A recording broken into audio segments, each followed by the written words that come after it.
Bismillahirrahmanirrahim. Assalamualaikum warahmatullahi wabarakatuh. Bagaimana kabarnya anak-anak di rumah? Semoga sehat selalu ya. Jangan lupa jaga kesehatan, rajin olahraga, dan banyak makan makanan yang bergizi. Anak-anak, bersama Bu Ina, kali ini kita akan membahas tentang tema 1, subtema 2, pokok bahasan patung. Nah, coba amati gambar tersebut. Kira-kira itu patung apa ya? Ada yang tahu? Betul sekali. Itu adalah patung dari bunga Rafflesia arnoldi atau bunga bangkai. Nah, sekarang kira-kira apa sih pengertian dari patung? Nah, menurut Kamus Besar Bahasa Indonesia Online, patung yaitu tiruan yang berbentuk orang, hewan, dan sebagainya yang terbuat dari batu, kayu, atau bahan-bahan lainnya. Jenis patung dibagi menjadi dua macam, yaitu patung relief dan patung lepas. Nah, patung relief yaitu patung yang biasanya melekat pada dinding-dinding. Contohnya, kalian tahu kan Candi Borobudur? Nah, di dinding-dinding Candi Borobudur ada ukiran-ukiran patung yang menempel. Selanjutnya adalah patung lepas. Patung lepas yaitu patung yang berdiri sendiri atau patung yang bisa dilihat dari segala arah. Kemudian, bahan-bahan membuat patung itu ada beberapa macam. Yang pertama yaitu bahan lunak. Bahan lunak biasanya terbuat dari plastisin, sabun, atau lilin. Nah, kemudian ada juga bahan semi lunak, yaitu bahan yang agak sedikit keras. Biasanya itu terbuat dari es batu, bongkahan es batu, atau kayu-kayu seperti kayu waru, kayu randu yang jenisnya agak lebih empuk. Selanjutnya ada juga bahan keras. Nah, di sini materialnya biasanya terbuat dari kayu jati yang sangat keras sekali. Kemudian bisa juga dari kayu ulin dan juga dari batu. Kemudian ada juga bahan cor, yaitu bahan yang terbuat dari semen, fiber, atau pasir yang dikumpulkan menjadi satu. Nah, setelah mengetahui bahan-bahannya, bagaimana sih cara atau alat-alat yang dibutuhkan untuk membuat patung? Nah, alat-alatnya terdiri berikut ini. Selanjutnya adalah alat-alat untuk membuat patung. Nah, yang pertama yaitu pahat. Pahat itu terbuat dari logam yang ujungnya memiliki mata pisau. Nah, itu gambarnya. Selanjutnya yaitu palu. Pasti anak-anak sudah tahu semua kan seperti apa palu. Nah, selanjutnya yaitu butsir, adalah berupa kayu yang ujungnya ada kawatnya atau mata pisaunya. Kemudian ada tang. Nah, ini sudah familiar pasti di anak-anak. Selanjutnya ada sendok adonan yang digunakan untuk menempelkan adonan ke kerangka patung. Bentuknya variatif sesuai dengan kebutuhan pembuatan patungnya. Selanjutnya ada meja putar. Biasanya ini untuk membuat patung yang berbahan lunak. Selanjutnya ada cetakan bagi patung yang dibuat menggunakan cetakan.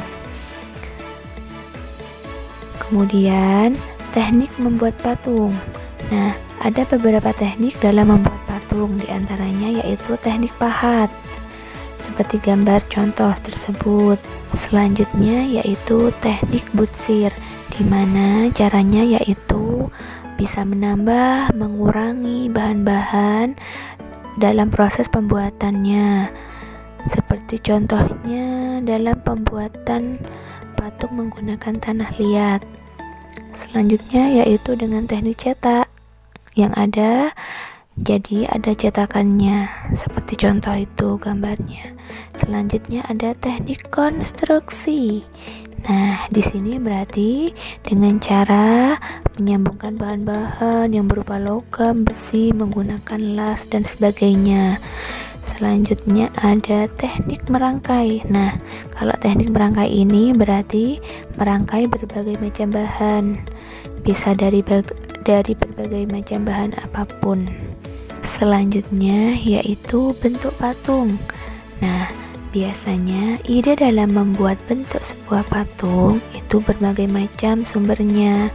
Nah, di sini dijelaskan bentuk patung itu ada dua macam. Yang pertama yaitu figuratif, yaitu yang idenya atau bentuknya itu terinspirasi dari manusia, hewan, atau tumbuhan. Sedangkan yang non figuratif biasanya bentuknya itu abstrak, ada yang berbentuk bulat, lurus, ataupun melengkung. Selanjutnya fungsi patung. Nah, patung dibentuk itu memiliki fungsi, dan fungsinya itu disesuaikan dengan jenis patungnya. Yang pertama patung religi, yaitu gunanya untuk sarana ibadah. Kemudian ada patung monumen. Nah, itu untuk mengingatkan peristiwa sejarah besar seperti jasa para pahlawan yang telah gugur. Selanjutnya yaitu patung arsitektur, yaitu untuk menambah nilai keindahan dari konstruksi suatu bangunan. Ada juga patung dekoratif, yaitu untuk menghiasi bangunan. Kemudian ada juga patung seni, yaitu untuk dinikmati keindahan bentuknya, yang di dalamnya ada nilai keindahan atau nilai estetika yang terkandung. Dan yang terakhir yaitu patung kerajinan. Nah, tentunya ini untuk dinikmati keindahannya dan juga diperjualbelikan secara umum. Nah, selanjutnya yuk kita simak video berikut ini.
Baik anak-anak, sekian dulu pembelajaran kali ini ya.